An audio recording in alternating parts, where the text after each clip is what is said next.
Hello everybody, you're welcome back again to the Reggae Appreciation Society.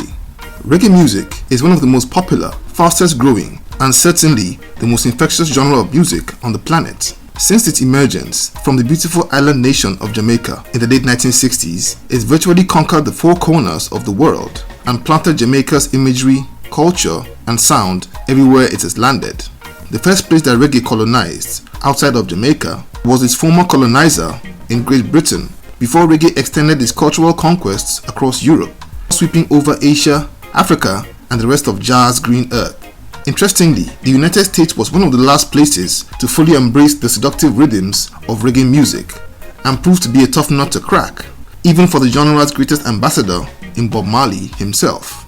It would take a titanic combination of global trends, ingenious marketing by a UK record executive, as well as social and even political realities, before reggae would be adopted as the soundtrack of the disaffected American youth and a counterculture movement that naturally gravitated to and identified with their Rastafarian brethren from Jamaica, reinforcing the popular slogan that reggae music is unstoppable.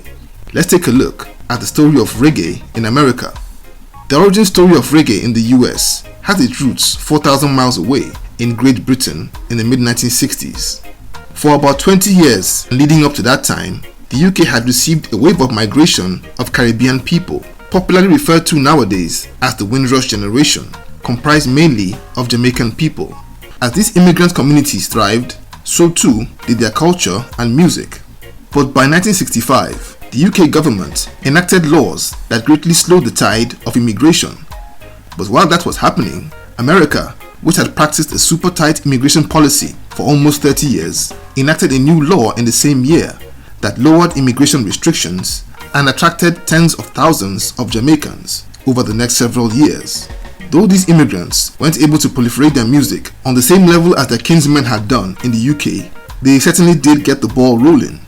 In 1968, popular American singer Johnny Nash moved to Jamaica to soak up the local sound and possibly record some music. He had discovered Jamaican music while dating a Jamaican girl in New York and had fallen in love with ska and rocksteady. His girlfriend was related to popular Jamaican TV and radio host Neville Willoughby. So Nash came up with a plan to move to Jamaica and leverage on Willoughby's influence to make some Jamaican music that could possibly be successful in the US. Soon after moving to Jamaica, Willoughby introduced Nash to Bob Marley at a Rasta event, and this led to a collaboration with the Wailers, who wrote a couple of songs for Nash, including his 1972 hit I Can See Clearly Now, a rocksteady and pop fusion track which sold 1 million copies upon release in America.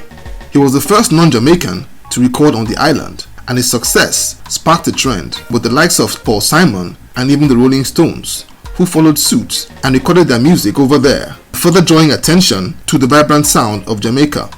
But despite these flashes in the pan, America was still firmly in the grip of rock and soul R&B. But as the 70s unfolded, Jamaican music had evolved from the carefree subject matter of ska and rocksteady to the slower and politically charged messages of reggae. It was this factor, coupled with the pace of tremendous socio-political forces, that finally allowed reggae a foot in the door in America. By 1972, societal tensions in the US were at an all-time high, inspired by the Cold War, out-of-control consumerism, and the country's involvement in the Vietnam War. Many young Americans formed the counterculture movement, and members of that movement became popularly known as hippies. They rejected the establishment, which had brought nothing but war and death to the entire world. These hippies sought a simpler, happier, and peaceful life. They created their own communities, where they immersed themselves in music, herb, and the idea of free love, very similar to the Rastafarian movement in Jamaica.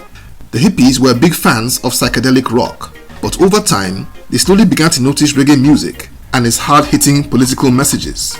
By the end of 1972, the Wailers had linked up with Chris Blackwell and were at work recording the music for the Island Records debut, Catch a Fire.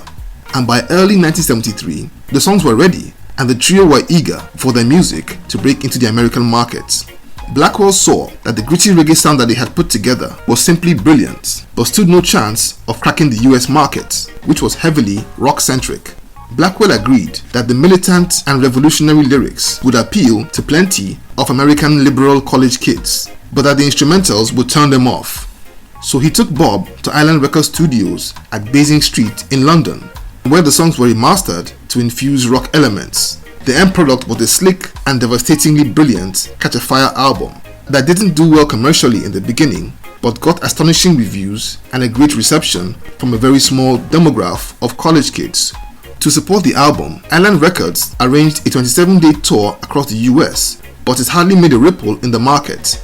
It got even worse, as the Wailers had been touring as opening acts for funk band Sly and the Family Stone, but were dropped before the end of the tour. Popular legend has it that Sly fired the band because they were outshining him, but I rather believe other accounts that held that they would let go because the audiences just weren't impressed at the time. But in 1974, an Eric Clapton cover of I Shot the Sheriff off the Wailers' second album flew up to number 1 on the US charts and suddenly sparked huge interest in the Wailers' sound and reggae music in general. And the next time Bob played in the US in 1976, it was to an audience of 4,000 screaming kids at the McDonald Arena in Georgetown University. And this show was a signal that reggae music had finally arrived in America. By the end of the 1970s, reggae acts like Peter Tosh and the Burning Spear were regular visitors to the US, touring and performing to an ever-growing fan base. This led to the birthing of a homegrown reggae movement that sprang up across the country. Americans were beginning to really create their own sound. The first American reggae band in history was the brilliant Blue Rhythm Band, a group of 6 music-loving friends from Shawnee Mission East High School in Kansas, Missouri. After finishing high school in 1968, the 6 guys formed an R&B and jazz band.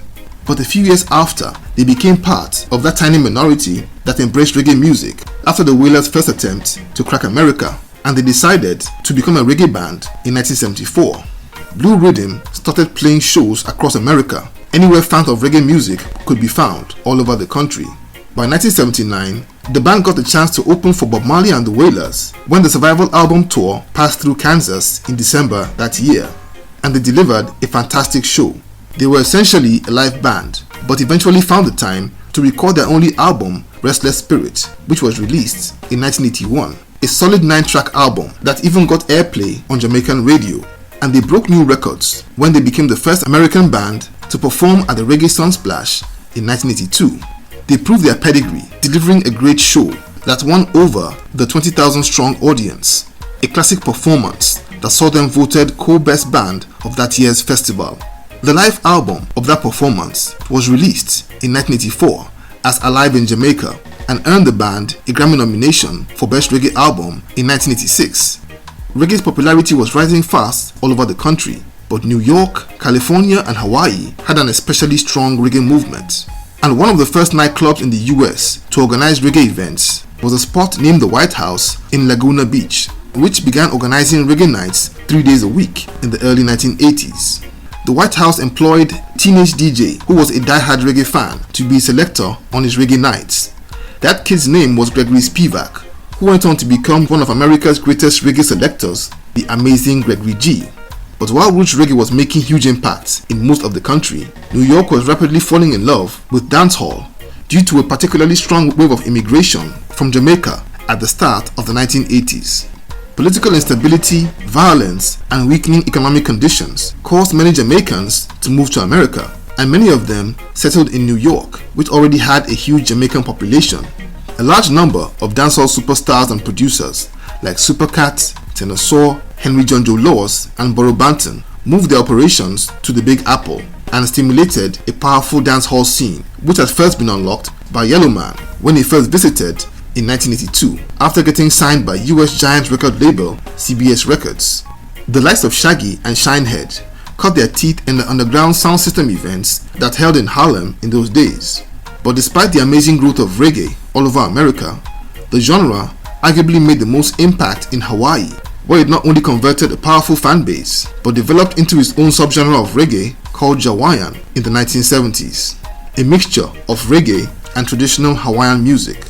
Some of the pioneers of this subgenre were the likes of Simplicity, Butch Helemano, and Capena.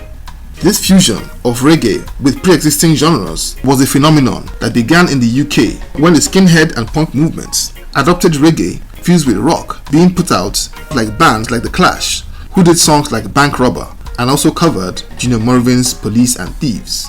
This same phenomenon happened in America in the 1980s, especially on the Californian scene, where punk bands began to fuse their music with the slower, heavy roots reggae sound. The first of these was the band Sublime, which was formed in 1988.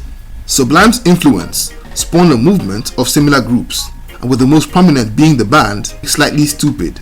By the 2000s, several enormously successful rock-influenced reggae bands like the Expendables had emerged, giving birth to the California reggae movement, which is the most powerful in the US today.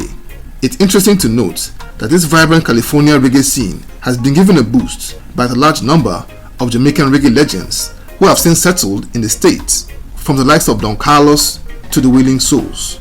As roots reggae's popularity in Jamaica declined over time due to the dominance of dancehall, many of these Jamaican legends discovered that they were so popular abroad, especially in the US and California to be exact. Today, America hosts some of the biggest reggae festivals on the planet that draw as many as tens of thousands of people. These include Reggae on the River, Ithaca Reggae Festival, and Sierra Nevada World Music Festival. It took the US a bit longer to catch on to the genre, but once it did, it quickly became among the world's capitals of reggae music. Ironically, American bands today are among the most fervent practitioners of roots reggae, and though there's been plenty of criticism leveled against rock reggae bands, there's still a thriving pipeline of bands doing traditional reggae sound like Soulja and Revolution, who put out amazing music on a regular basis. I'm no soothsayer, but I can confidently say that reggae music in America will only get stronger and better with the passage of time. So there you have it. Thank you for watching the video today. Please leave a like, subscribe, and until next time, God bless.